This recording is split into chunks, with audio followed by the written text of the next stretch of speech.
Charmander, the Lizard Pokémon, Charmeleon, and Charizard, the Flame Pokémon. Welcome everyone, I'm Exceptional, and I hope you are too. In today's video, we will be seeing how quickly I can defeat Pokémon FireRed, including the Round 2 Elite Four, using only my starter, whom I will allow to evolve. Challenge rules are in the description. Getting ready to play through another fire type, I'm reminded a lot of the problems that the other fire types have seen in this region, specifically the Round 2 Elite Four and the myriad of earthquakes. It's gonna be so nice, just like Bulbasaur last week where I didn't have to worry about poison typing, to not worry about EQs with Charizard. For a nickname, I wasn't feeling particularly creative, going back to my roots with a Lord of the Rings themed nickname. That is, of course, Smaug the Tremendous, Smaug the Mighty, Smaug the chiefest and greatest of calamities, the Worm of Dread. Well, Lance anyway loves calling this thing a dragon, so let's rely on his mastery. For our nature, I've gone with a quiet nature, decreasing our speed and increasing our special attack. I felt like our special attack would carry us through the majority of the game, while our speed is more than adequate. The rival in the lab falls, so let's start discussing our first gym leader, Brock. As a fire type, it's pretty much a requirement that we have a little bit of trouble with Brock, so I decide to clear every trainer in Viridian Forest. I did make sure to knock out a couple of wild encounters as we found them in order to level up to 7 to make this process much easier. At level 7, we learned Ember, our first stab or same type attack bonus move.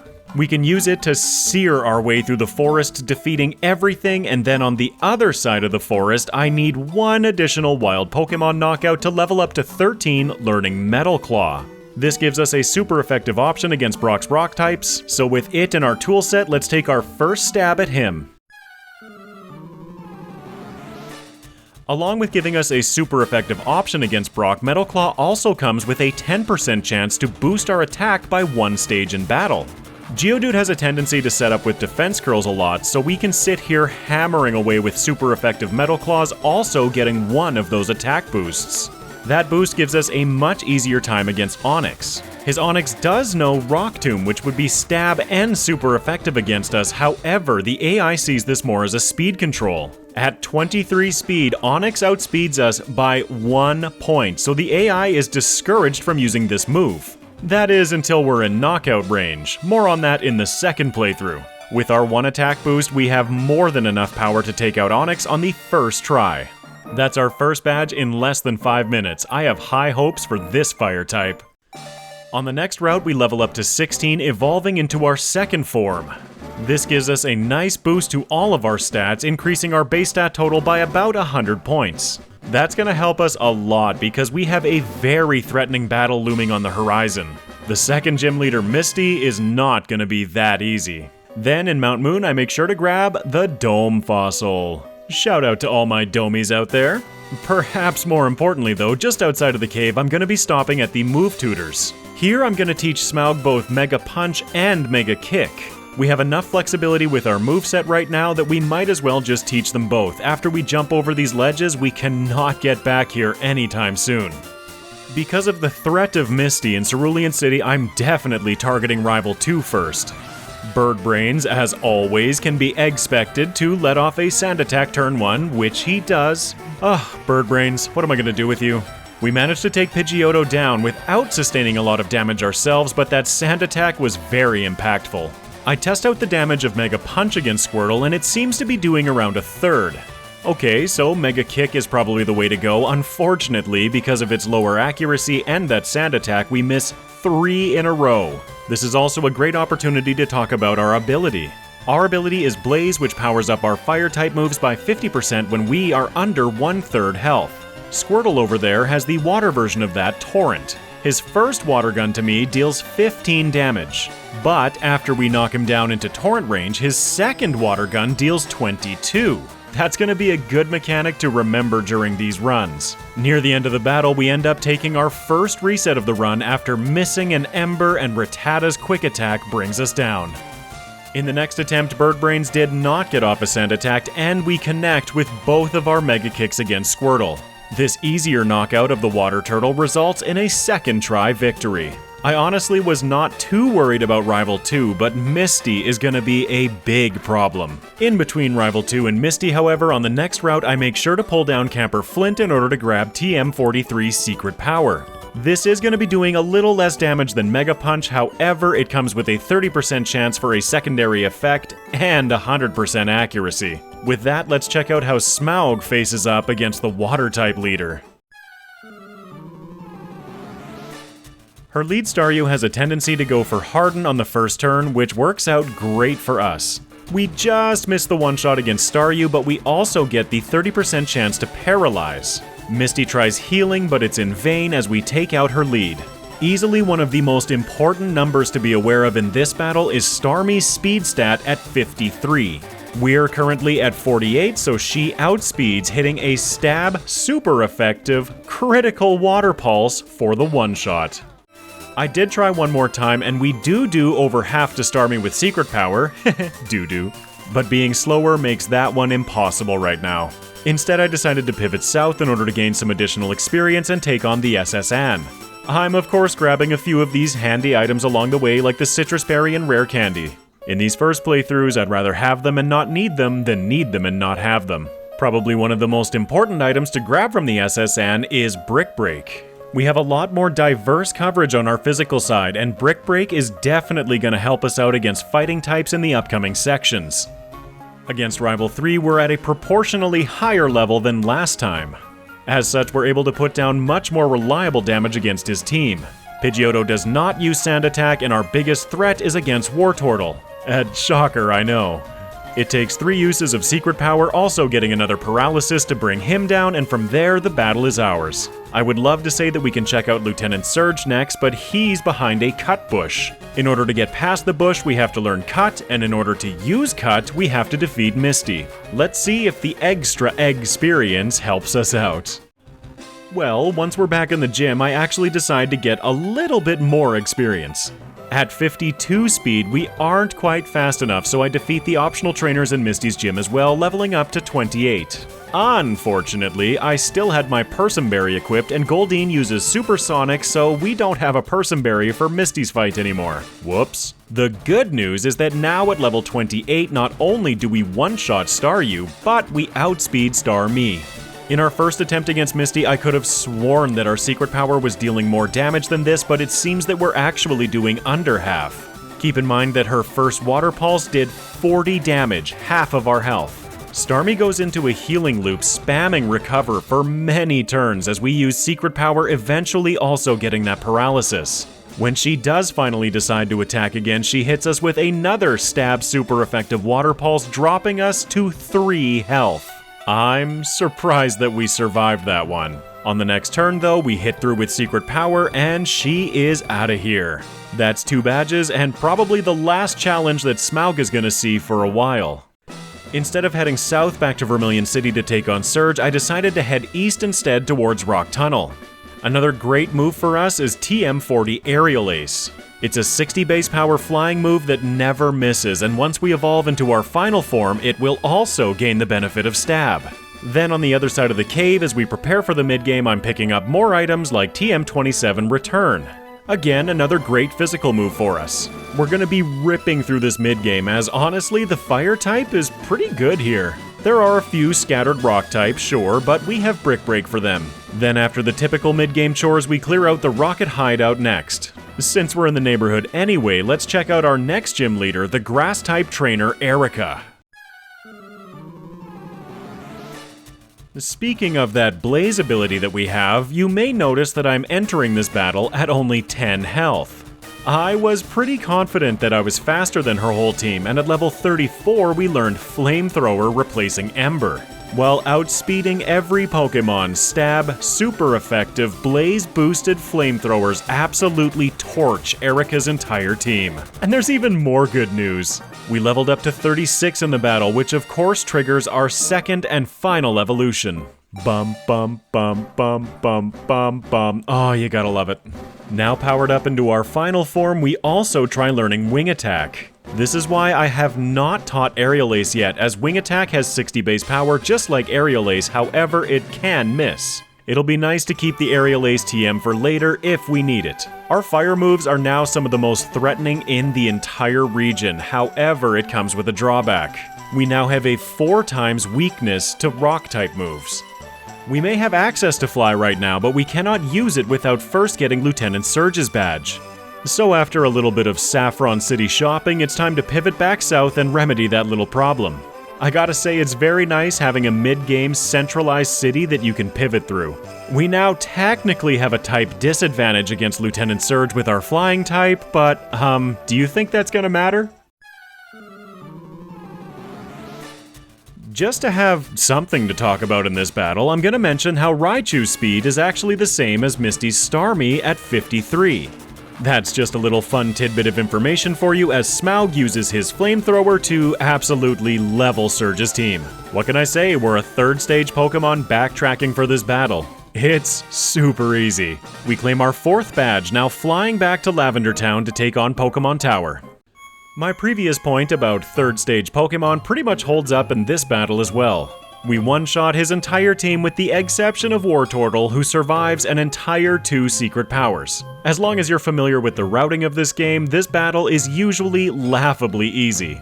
My armor is like 10-fold shields, my teeth are swords, my claws spears, the shock of my tail is a thunderbolt, my wings a hurricane, and my breath, death.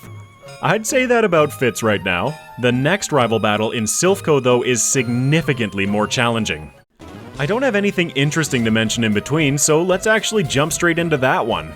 His team is now filled with a few fully evolved Pokemon as well, but our flamethrower is still putting on some serious pain to Bird Brains. He falls easily, but Blastoise is another story. A really disappointing part about this rival battle and the next one is that Blastoise's best water move is Water Gun. I guess this guy skipped Misty? The sad part about that is that with our damage output being pretty underwhelming against Blastoise right now, he's able to take us down with those water guns. The battle isn't even close, honestly. He owns us. 2 resets later, and Pidgeot managed to tag us with a Feather Dance in this attempt. That drops our attack by 2 stages, so I'm forced into using Flamethrower against Blastoise instead. We're doing around a quarter to him, which honestly gets the job done. I also have a Citrus Berry equipped for a little bit of additional healing, which we absolutely needed. The Citrus heals us for 30 hit points, and after defeating Blastoise, we have 23 remaining for the rest of the battle. Now also intimidated by Growlithe, our attack is super trashed, so I stick with Flamethrower, missing the one-shot. He responds with Takedown, which leaves us with 1 hit point. That 1 hit point, though, is enough to see us through the rest of the battle. Growlithe falls, Execute obviously falls, and then against Alakazam, his only attacking move is Future Sight, so we had this one in the bag. At 1 hit point. Let's check out our next gym leader, Sabrina. Oh, just kidding. First, a cheeky wipe against Giovanni that for once was not because of Poison Point. Just thought I'd throw that one in there. Okay, Sabrina now. I've said it 100 times before, and I'm probably gonna say it 100 more. Sabrina stands no chance against fast, hard-hitting physical attackers.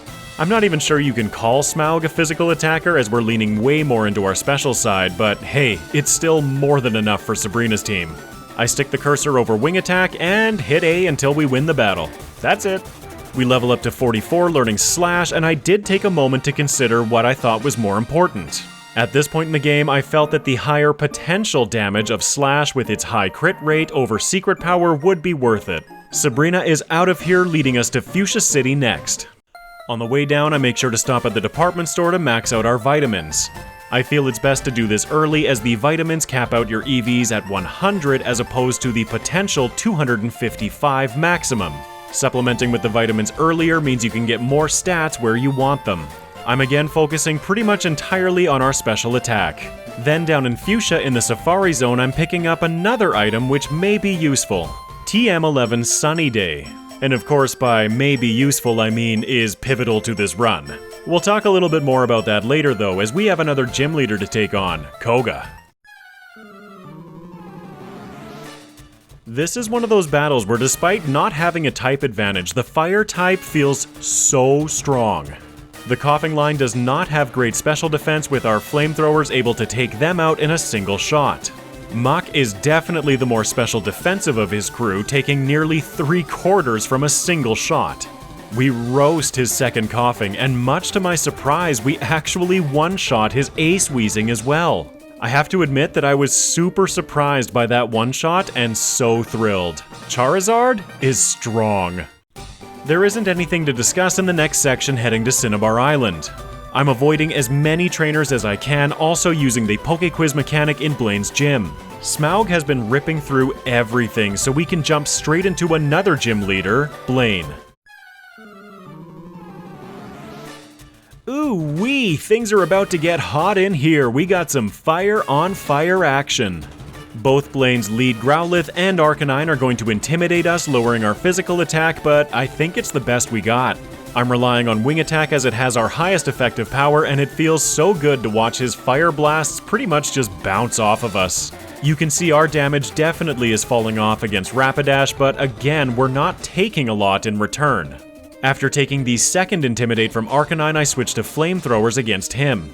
He misses his first Fire Blast, then knocking us into Red Bar and definitely Blaze range with the second. With our Flamethrowers already looking like they were going to be a 3-shot, that pretty much secures the win for us.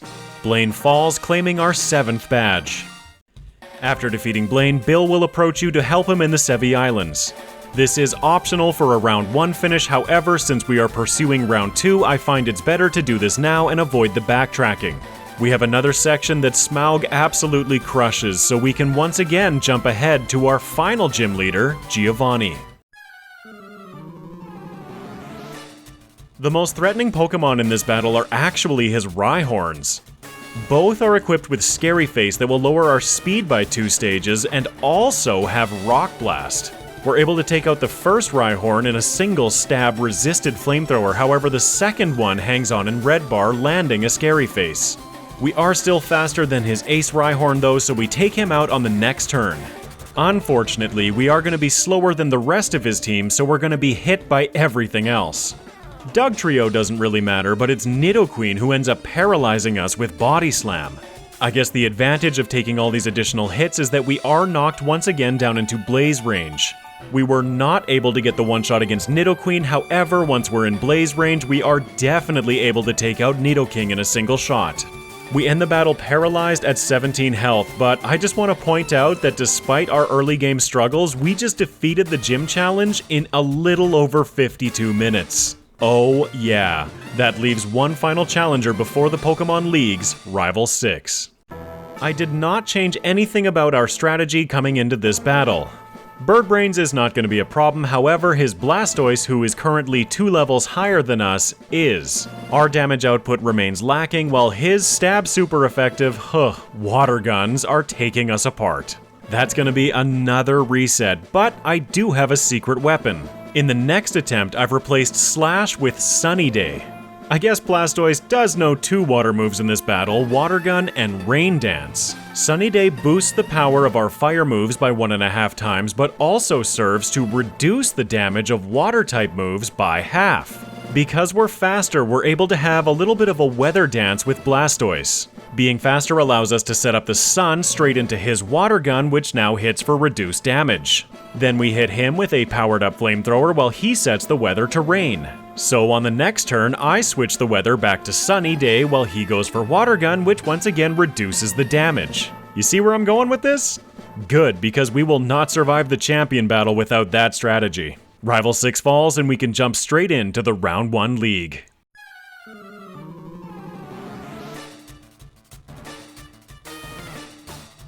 Lorelei is the Ice-type trainer, and because Gen 1 Remake, she's pretty much a Water-type trainer. As such, Sunny Day is going to pay dividends again for us in this battle. It's reducing the damage of her incoming Surfs while powering up our Flamethrowers, however, at only level 52, we're not doing great damage. We do manage to make it to her Ace Lapras, who then ends the battle with a stab super effective Surf. I'll jump the footage ahead by about 8 minutes, as after a couple of resets I decided to leave and do a little bit of training. Back in the battle at level 58, you can see that our damage ranges are definitely better, however, her lead Dugong is still a little bit too bulky for us. I then use 2 rare candies, leveling up to 60 over the next damage rounding threshold, and we can take Dugong out in 2 shots. In this attempt, we actually make it all the way through her Ace Lapras in decent shape. Unfortunately, we then hit the wall of Slowbro. We don't really have any great options against it, getting taken out once again by a stab super effective Surf. After a few more resets, we're back in the battle at level 65 after 5 more rare candies. We now have the damage output to 2-shot Lapras, which once again is saving us a lot of incoming damage. I cannot deny though, the rest of this battle is pure luck. We're confused, hitting ourselves in confusion against Slowbro, trying to keep the sun up and things in our favor as much as possible. That's definitely helped by our second wing attack, which lands a critical strike, taking out Slowbro. Oh, but Slowbro used Yawn on us, so we fall asleep as Jinx hits the field. We sleep for 1 turn as she uses Attract, making us fall in love with her, adding to the shenanigans. But then Smaug wakes up and realizes that he is definitely not attracted to whatever that thing is, using a stab, super effective flamethrower to end the battle. This may have been a bit of a lucky victory, but you know what? After being against Lorelei for 10 minutes, I'm taking it. Our next trainer is Bruno, where I can once again discuss our 4x weakness to Rock. Usually the biggest threat to Rock Tomb is the drop in speed, however we're going to be taking a ton of damage from it as well. With only 80% accuracy though, his lead Onix misses and we take him out with 2 uses of super effective Brick Break. Hitmonchan, I would say, has the least amount of damage output against us, and check out how much his Rock Tomb does. That was like a third of our health, but fortunately, even with the speed drop at 114 speed, we're still faster than his entire team. Oh, and that's with the speed-reducing nature, might I add. We aren't able to get one-shots against any of his Pokémon, but fortunately, Bruno isn't really good. At least in round 1. We're able to clean up a first-try victory against him, moving on to Agatha next. Agatha is notorious for poison, sleep, and confusion tactics, so we're gonna have to be on our toes. I start off by going all offense against her lead Gengar with Wing Attack. We take her out in 2, but I was a little bit worried about 2-shotting everything, so against Golbat I set up the Sun, pivoting to Flamethrower. At 176 speed, we outspeed everything in round 1, with our stab, sun-boosted flamethrowers one-shotting the rest of her team. So far, it feels like these league members have been getting easier, but Lance is about to change that. We're out of flamethrower PP, but I will mention that his entire team does resist fire. As such, we have to rely on our physical damage, which is a little unfortunate as his lead Gyarados pops out intimidating us at the start of every single battle. This first attempt feels a little bit chaotic, and I don't know why Aerodactyl goes for Hyper Beam instead of Ancient Power, but hey, to each their own, buddy. He also tags us with a Scary Face, and our overall lacking damage output results in another reset. In Generation 3, whether a move is physical or special is determined by its typing. Charizard's coverage naturally in Generation 3 is Fire, of course, but he also has a little bit of Dragon mixed in. In the first room of Victory Road lies TM2 Dragon Claw. Surprise, I picked it up. Not only does it give us a super effective option against Lance's dragons, but it is not affected by Gyarados' Intimidate. This gives us a neutral special move to use against Gyarados and Aerodactyl, however, at level 67, it seems that our damage falls just short against Aerodactyl. We leave him at a sliver, and he takes us out.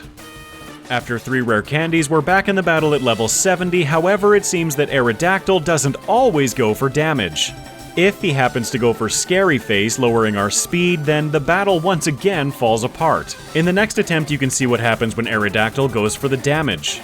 He inflicts a lot of it. I have a Citrus Berry equipped, bouncing us back into Yellow Bar as we take out Aerodactyl, however, 55 health is not enough for the rest of the battle. We take out his Dragonairs, no problem at all, however, when his Ace Dragonite comes out, our Dragon Claw is not able to get the one-shot, and he takes us out with Hyper Beam.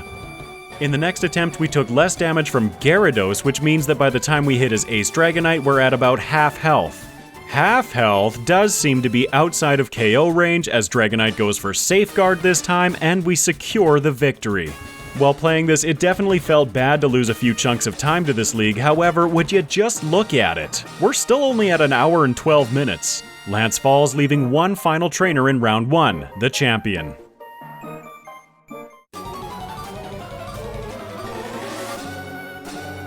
I felt pretty confident in thinking that Pidgeot would not be a one-shot, so I set up the Sunlight immediately, of course taking a Sand attack. Flamethrower then burns away Bird Brains as Blastoise butts in. With the sun out, we're doing over half, and we're able to have a successful little weather dance against Blastoise while still being in green health. That green health doesn't last long though, as Rhydon, please! We miss the one-shot as he hits a stab 4x super effective Rock Tomb, dropping our speed by 1 stage and our health down to 3. We can take out Rhydon, but oh boy, this is tight. We were tagged by that Sand attack too, so this is risky, but Alakazam falls, Exeggutor falls. Oh, right. Arcanine has priority extreme speed, ending the battle. After a few more attempts, I've replaced Dragon Claw with another Victory Road special on our moveset.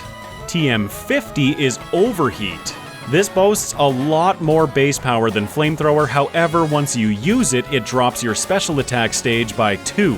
A powerful move, but a risk.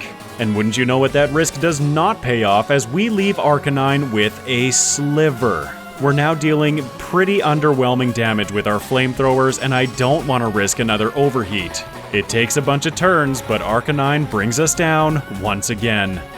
Another couple of attempts later, and I've pivoted strategies a little bit. The battle up to this point is as you've seen it, and against Exeggutor this time, I'm going to re-establish the Sunlight.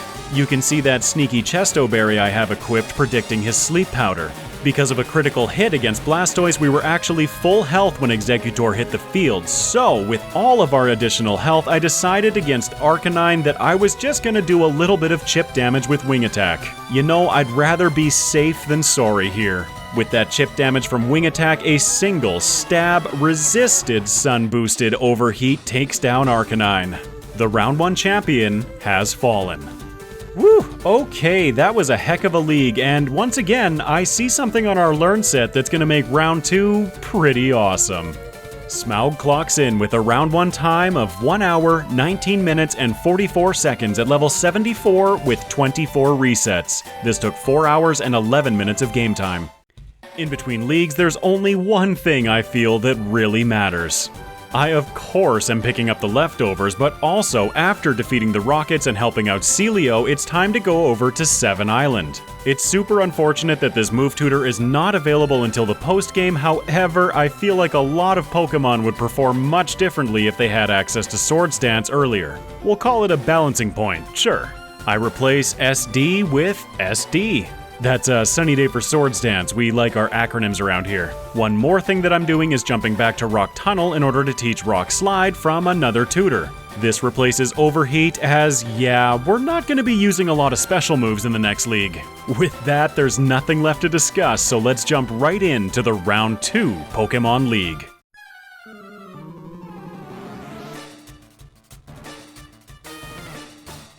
Because I didn't mention it, I also replaced Wing Attack with Aerial Ace. It's the same base power, however Aerial Ace cannot miss. Dugong is setting up double teams as I set up 2 Swords Dances for +4 attack. If Dugong's evasiveness had gotten too high, we could have just taken him out with Aerial Ace. From there, we absolutely stomp through this battle. +4 super effective Rock Slide tears apart her team with the exception of a miss against Lapras. As a result of that miss, we took a heavy Surf for over half of our health, but that's really the only threat. A 15% chance of missing our move. Lorelai's out of here, let's move on to Bruno. Bruno's round 2 team is absolutely stacked with rock-type moves, so we could be in trouble here. I was worried about our speed, taking out his lead Steelix immediately with a stab super effective Flamethrower. His Hitmonchan has had his Rock Tomb upgraded to Rock Slide, which does do more damage but will not reduce our speed. I use this to our advantage, setting up a single SD while he actually misses. From there, +2 stab super effective Aerial Aces take out all of Bruno's fighters with one final stab super effective Flamethrower for his Steelix in the back. I'm done talking about Bruno, no. For Agatha, I have a Lumberry equipped as a get-out-of-jail-free card from one turn of any of her shenanigans. She misses with Hypnosis on the first turn, so I use the opportunity to set up a second SD with our Lumberry triggering on the second round. +4 stab aerial aces, then absolutely sweep through her team. Again, an interesting note about our speed is that at 207 right now, we only are outsped by a single Pokemon in round 2, and that's Aerodactyl at 208. With Agatha out of the way, let's see how we stack up against that thing in round 2. We have to get around his lead Gyarados though first. In round 2 it knows Thunder Wave, and along with intimidating you at the start of every battle, his entire purpose in life is to get you paralyzed as well. I have a Cherry Berry equipped to give us 1 free turn to set up Swords Dance. Unfortunately, at +1, our super effective Rock Slide is not dealing enough damage to take out Gyarados in a single shot. On the next turn he paralyzes us, and from there the battle pretty much falls apart. Speed is just so critical for a solo runner. In the next attempt, I try hot swapping our Cherry Berry for a Chesto instead. It did hurt a little bit to get rid of Rock Slide in favor of Rest, but I felt like Aerial Ace was way too important to keep. We're now able to do a nice little Resto-Chesto strategy against Lance in order to get rid of that paralysis. This should open up enough opportunity to get us fully set up with Swords Dance against Gyarados. I get the setup that I need against Gyarados, taking him out, and then against his Ace Dragonite, we get tagged immediately with a super effective Thunderbolt, allowing us to rest, and the Chesto Berry wakes us up immediately. Full health, full speed, powered up, we can now shred our way through his team.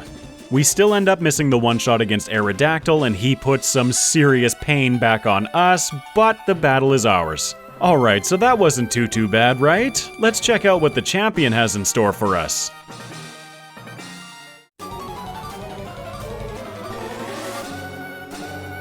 Pain. Pain is what the champion has in store for us. You know that late game strategy of the Weather Dance with Sunny Day that we've been using to manage Blastoise for the last couple of battles? We don't have Sunny Day anymore. Heracross is of no consequence, but when I get to Blastoise and set up a single turn of SD while he sets up the Rain, Aerial Ace deals around half, while Hydro Pump takes us out from full. Oh, hi there! I realize that this was like an instant jump cut for you, but notice how the resets have increased by almost 20. I have been trying this battle over and over, and the current strategy is kinda just fishing for a Heracross miss? Things have not been going well, and it's in this attempt that I finally decided to just take the white out and start grinding against the league. We have no rare candies, but we do need more levels. I won't subject you to all of that, but after about 10 minutes of grinding against the league, we're back facing the champion at level 85. We're gonna see a very good attempt this time, however, it's only good because Blastoise misses Hydro Pump. If he connects in the Rain, even now at level 86, we faint. Another flaw reveals itself, as against Lance we did have to use rest strategies, so against Tyranitar we don't have an effective move. We get absolutely hammered by the Gen 2 Pseudo, taking us once again all the way down into Red Bar. We can actually take him down and continue through the battle until we hit Exeggutor. Despite not having a Chesto Berry this time, I felt like going for rest and trying to get some recovery was the safe call. Turns out that while we sleep away, Exeggutor can just drop us right back to pretty much the exact same level of health using Psychics. Exeggutor falls, but then for the second time in this run, we're subjected to Arcanine's Priority Extreme Speed, ending another attempt.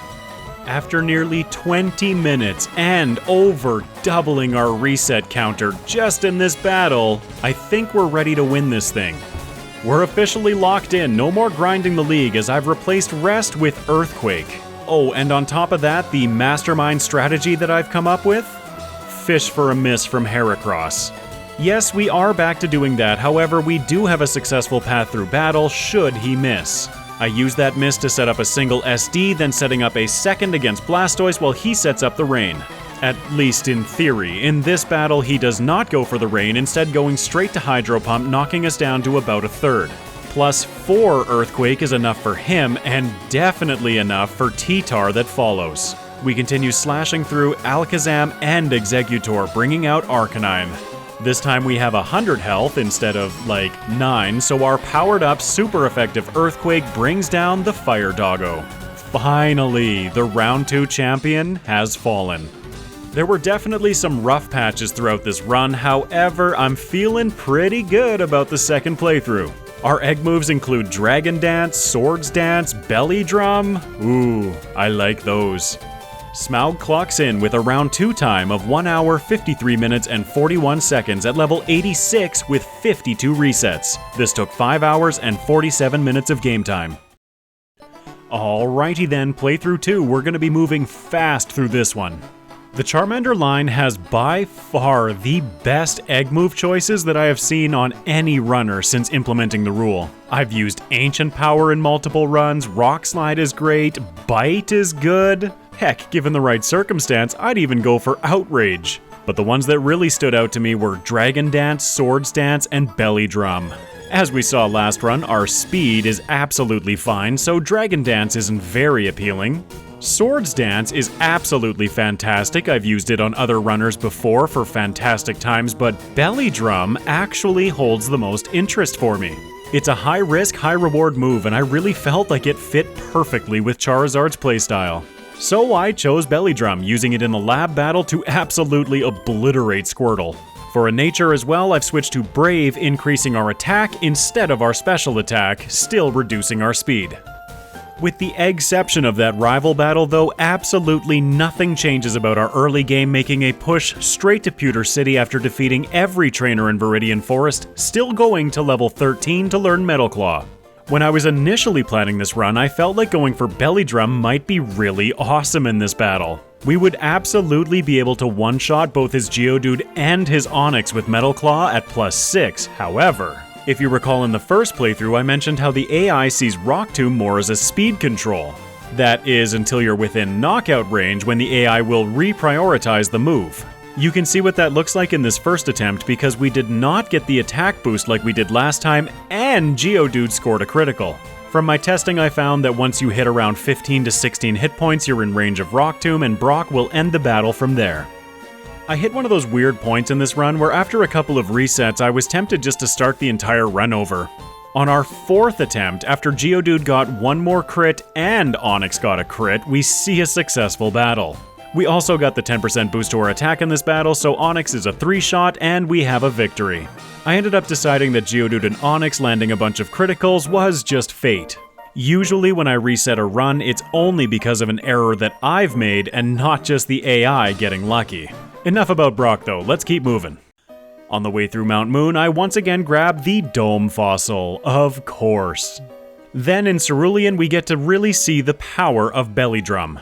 I discovered that as long as you can survive the first turn of battle, you pretty much win.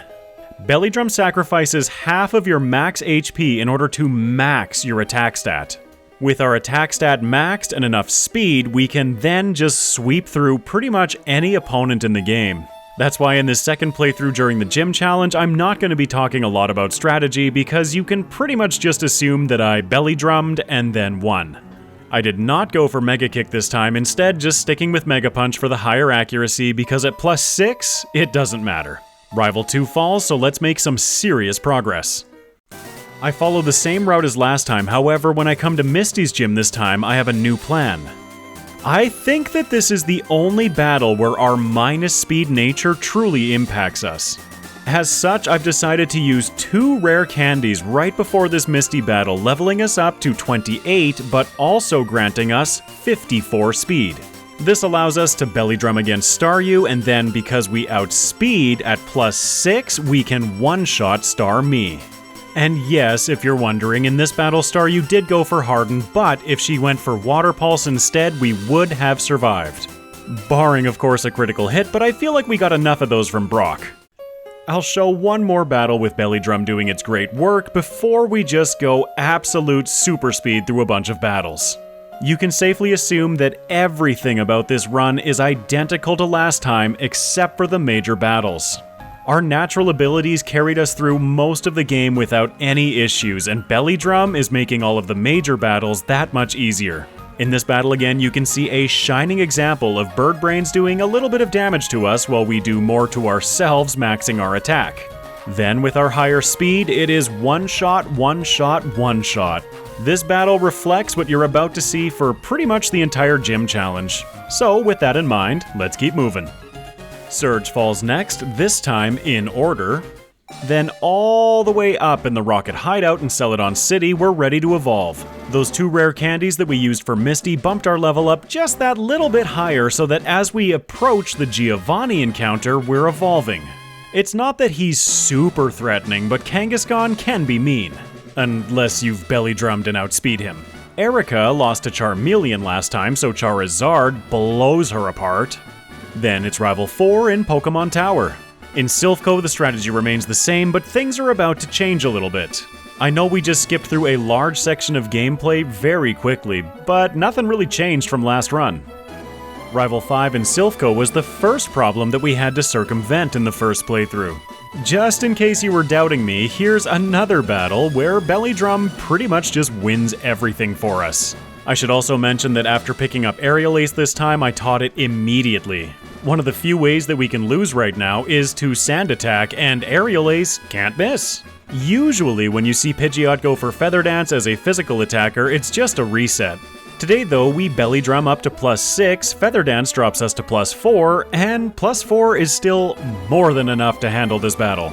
Stab Aerial Aces absolutely cleave through his team without taking another hit. Cool beans, let's keep beating stuff up. Sabrina also falls victim to our belly. And after a short jaunt down to Fuchsia, we're facing Koga.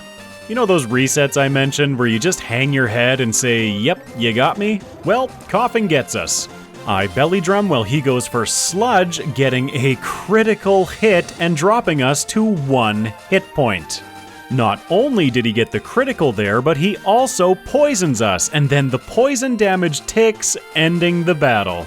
Okay, fine. In the next battle, he neither crits nor poisons us, and we one-shot everything. I had to show Weezing getting one-shot here, just for my own edification. We're just under 40 minutes on the clock with 6 badges. We are on good pace. This whole next section is a really unfortunate part of the game that most of the time I just skip because nothing interesting happens. That's once again the case today as we just keep powering through with our sights set on Blaine next. We Belly Drum, we win, but it's against Giovanni that I have a little something fun. I have not been doing any additional grinding, and in the mandatory fights leading up to Giovanni, I'm taking some, let's call it strategic damage. I could one-shot this Marowak with Flamethrower, but I'm using Brick Break so that he'll keep hitting me with headbutts. This felt like the safest way to set ourselves up for success against the final gym leader. Giovanni's Rhyhorns are not going to be very friendly for us to set up against. As such, I needed a way to handle them right away. In the last playthrough in this battle, we were level 49 with a special attack boosting nature. With that nature, Giovanni's Ace Rhyhorn was a range to take out, but at level 50 over that damage rounding threshold and in Blaze range, we can comfortably one-shot both Rhyhorns. Well, also the rest of his team, but it was the Rhyhorns that I was most concerned with. After all, I could have Belly Drummed again against Dugtrio, what can he do to me? Anyway, a beautiful use of Blaze, which is not something that I can say I've done very often. The fastest time that I've completed the gym challenge up to this point is with Mewtwo, and Charizard right now is only trailing the fastest Pokemon I have ever run by 5 minutes. Against Rival 6, Belly Drum actually lets us down for the first time. I don't even know if that's a fair thing to say at this point. Even at +6, we missed the one-shot against Blastoise. But what once again ends us is a critical strike. Yeah, he's in torrent range and everything, but we would have survived if not for that critical. The smart thing to do here would be to not go for Aerial Ace, instead going for Flamethrower to get a little bit of chip damage and avoid knocking him into torrent range. Even so, in the next attempt, we can knock out Blastoise and the rest of his team follows. Whether it be at full health or at 13, a victory is a victory. Then, at long last, it's time for Charizard to do a little bit of grinding. The goal is to get to level 58 plus 105 experience. Super specific? Absolutely, but it's gonna work. Let's jump into the Round 1 League.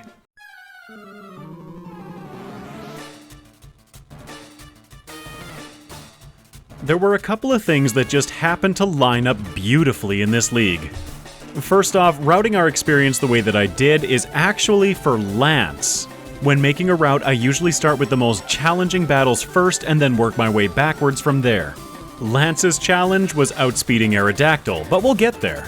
The beautiful thing about this XP routing against Lorelei is that after a belly drum, we actually have a chance to survive Dugong's Surf. We survive at 8 hit points, about 4% of our maximum health, but that's all we needed. Plus 6 super effective brick breaks take apart her first 3 members, switching to Aerial Ace for Slowbro and Jinx. That extra experience that I wanted above level 58 was so that at the end of this battle we'd level up to 59, setting us up for the rest of the league. Against Bruno, the second beautiful thing lines up. Before starting this battle, I used 9 rare candies, leveling up to 68. All of that was to outspeed Lance's Aerodactyl, however, in this battle, being this fast serves another purpose. I'm able to set up Belly Drum while tanking a single Rock Tomb, and the speed drop does not drop us low enough to be outsped by any of Bruno's team members. Let me just reiterate that we have a minus speed nature right now. I almost cost us the battle by misclicking against his final Onyx, going for Aerial Ace instead of Brick Break, but that about summarizes this battle. Agatha is next. I come into this battle with a Chesto Berry equipped, however I feel like a Persim Berry may have been better. Especially with what we're about to witness. Gengar leads with Confuse Ray as I go for Belly Drum, maxing our attack. The thing with Confusion is that when your attack stat is buffed, you also hit yourself for increased damage. We end up hitting ourselves in Confusion all the way back down into Red Bar at 11 hit points. We snap out of Confusion immediately after that, then destroying Agatha's team with plus 6 stab Aerial Aces. Because I play at 4 times speed, I never include the actual game audio, but wow, would we be listening to a lot of Red Bar audio in this run. Lance is next. We come into the battle at level 69. Nice. A fun little interaction with Gyarados happens at this level as well. I of course go for Belly Drum turn 1 and I'm hoping to see a Dragon Rage, which we do. Dragon Rage just happens to drop us to 69 health. Nice. Now we can enjoy the visual majesty of a double 69 on screen as we sweep through another team. In fact, it works out so beautifully that our experience holds, keeping us at level 69 till the end of the battle. Double 69, man. That's like 138. Whoa. I don't think I could have come up with a more perfect round 1. Well, almost perfect. We still have a champion to go through.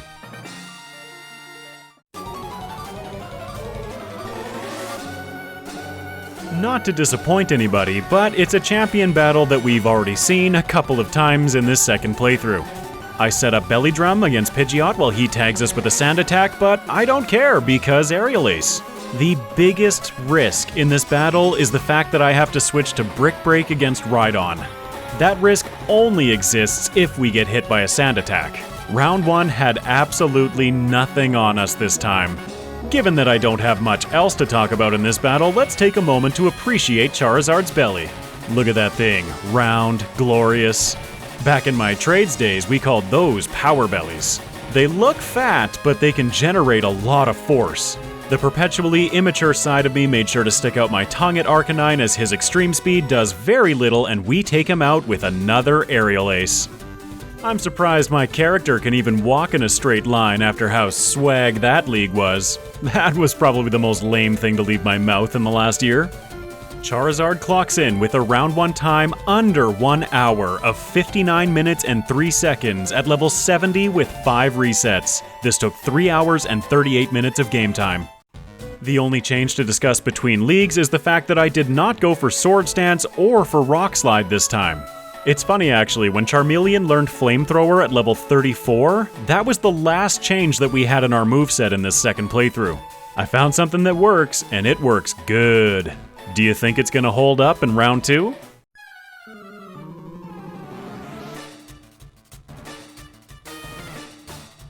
Whoa, exceptional, you missed the entire league. What are we doing against Lance's Dragonite? Well, it's actually funny you should mention Lance. We ended up having to do a touch of late game grinding, and the fastest way I could see to generate experience at this point in the game was just grinding against the league. The round 2 league is the most dense area for experience, and Belly Drum makes acquiring it pretty darn quick. The reason for this late game grinding was once again for Lance's Aerodactyl. Relying on belly drum strats, if Aerodactyl outspeeds us, he will absolutely end us with stab 4x super effective ancient power. It was at this point while running that I thought to myself, maybe I should have gone for that army of Meowths. It's a time investment, sure, and it's very RNG heavy, but it might have saved us a couple of minutes in this grind. Regardless, the grind is over, let's jump into the actual league battles.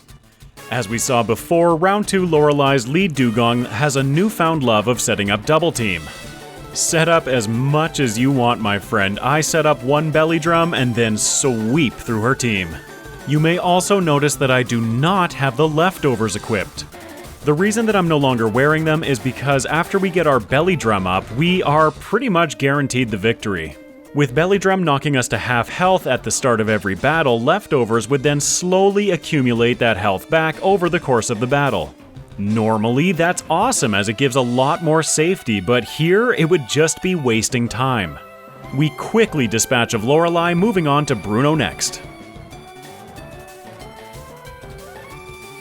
This battle feels like another one that just barely works, but it works.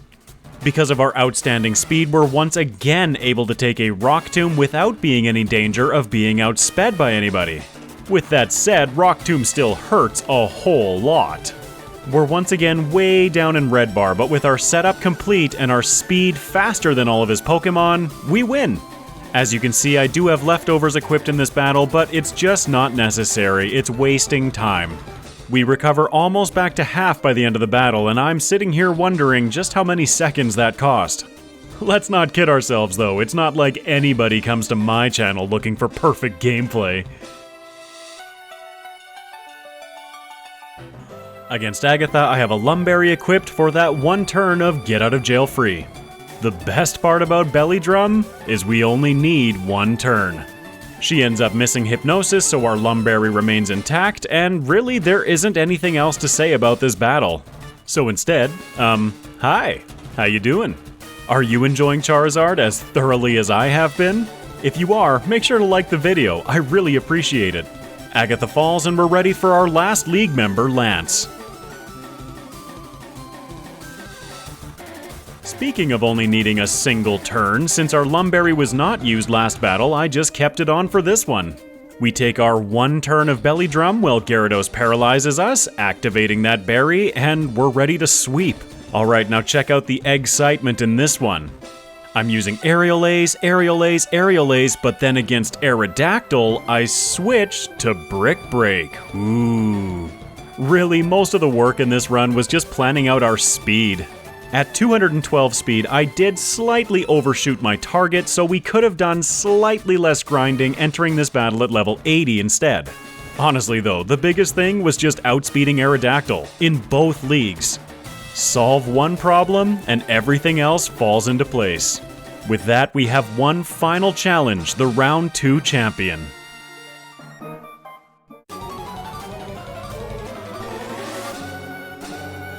This battle has one gigantic risk. You may recall from the first playthrough how much this battle messed with us, but I only need one turn against Blastoise. I'm not sure on what the probability of him going for either move is, but in my testing I found that he either goes for Hydro Pump or Rain Dance on the first turn. Heracross obviously gets taken out immediately, and then against Blastoise I set up my one turn of Belly Drum. If he goes for Hydro Pump, the battle ends right there. If he goes for Rain Dance, however, the battle is also over, but in our favor. Here I am wearing the leftovers again because I was so scared of being exposed to too many turns of Tyranitar's Sandstorm, which would then open us up to Arcanine's Extreme Speed. I've been knocked out enough by that thing this week. With the power of hindsight, I could have taught Earthquake over Brick Break to maybe give us a little bit more flexibility, but at the end of the day, Brick Break and Stab Aerial Ace backed up by Belly Drum was a potent combination in this run. Arcanine falls, and with him, the champion. When I was originally planning this, I had heavily leaned towards grabbing Swords Dance as our egg move. I was so worried about the additional risk associated with Belly Drum, but I can't deny how thrilled I am with how this run turned out. Charizard clocks in with a round 2 time of 1 hour, 15 minutes, and 7 seconds at level 82 with 6 resets. This took 4 hours and 35 minutes of game time. So how much time did we manage to save between runs? As you saw, we had a pretty shaky start against Brock as compared to the first playthrough, actually losing a minute in the first split. It all balances out though, as against Misty we snap right back to being almost 6 minutes ahead. With the variation in our routing, that lead jumps to 11 minutes before stabilizing back at 4, and then 5.5 minutes, 6 minutes. We stay pretty even through the rest of the gym challenge. I feel like this really speaks to just how powerful Charizard was in the first playthrough. It was in the leagues that we encountered the most trouble in the first playthrough, saving 20 minutes in the first one, culminating in a total time save of 38 minutes and 34 seconds at the end of round 2, 4 levels lower with 46 less resets. As with many of my second playthroughs, I do feel like there's still time to shave off here, but this is a result that I am super happy with. On the tier list, I've already had to do a slight redesign as Charizard was right over the 5 in 1 hour and 15 minutes. I adjusted the font slightly so that it's still legible at least. Charizard finds himself in the #1 position so far for the starters that I've run. The only Pokemon ahead of him are Pokemon in the erratic growth rate that started off with Swords Dance and Legendaries. Well done, Charizard. I want to extend a special thank you to those of you generous enough to support the channel through YouTube memberships, Patreon, and Super Chat. Your support makes these videos possible so I can continue to put all of my effort into producing this content for everyone out there to enjoy. From the bottom of my shell, thank you so much. And thank you for making it to the end of the video. Watching all the way to the end of the video, your engagement and subscriptions all help my channel so much. The algorithm determines how my videos are promoted, and your engagement informs that algorithm. If you feel like I've earned it, consider leaving a like and comment about the run, what you'd like to see in the future, or just to say hi. Meow. As I'm wrapping up this video, I'm making a prediction that by Friday the channel will have hit 4,000 subscribers. This is absolutely mind-blowing to me. 4,000 people want to watch me play Pokemon? Incredible. I cannot thank you all enough for the support and the incredible community that we've built over the last, well, little under a year. Due to some external pressures lately, I have been a little bit scrambled lately, but again, from the bottom of my heart, thank you all so much for being a part of this journey. I have so many plans for the future and cannot wait to show you everything that I have in my brain. Maybe not everything, there's some weird stuff in there. For today though, that's going to be a wrap, so thank you again for all of your support. 4,000 subscribers. Unbelievable. Love it. Next week, we finish off the Gen 1 starters with my personal favorite, Squirtle! Until next time, take care everyone.